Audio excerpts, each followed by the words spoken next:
आपके अंदर भी बहुत ताकत है, लेकिन फिर भी आप कुछ बड़ा नहीं कर पा रहे हो। क्या कभी लगा कि आप कैपेबल तो हो, पर डायरेक्शन ही नहीं है? क्या करें?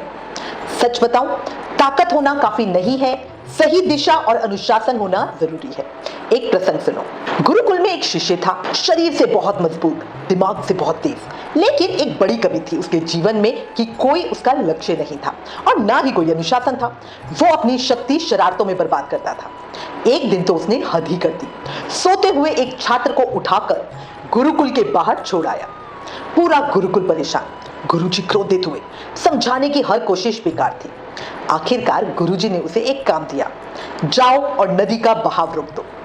अब शिष्य को लगा कि ये तो बड़ा आसान काम है, मैं इतना ताकतवर हूं, तो मैं बड़ा जल्दी कर दूंगा।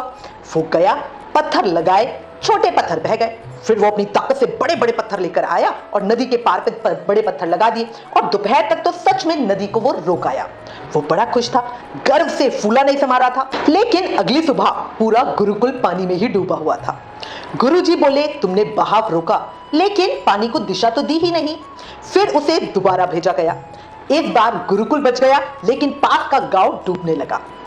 अब शिष्य समझ गया, समस्या उसकी ताकत नहीं, उसकी दिशा थी। गुरुजी ने कहा, जीवन भी नदी की तरह है, अगर अनुशासन में बहोगे तो सही मंजिल तक पहुंचोगे, लेकिन अगर दिशा सही नहीं हुई तो दूसरों के लिए खतरा बन जाओगे। तो भक्तों, बिना अनुशासन के ताकत बर्बाद हो जाती है। अपने अंदर कितनी भी क्षमता हो, अगर दिशा सही नहीं होगी तो वो आपको डुबा ही देगी। इसलिए ताकत से नहीं, सही रास्ते से जीत होती है।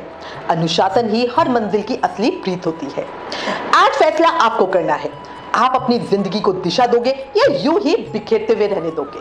याद रखना, अनुशासन ही वो पुल है जो आपके सपनों को हकीकत में बदल सकता है। राधे राधे।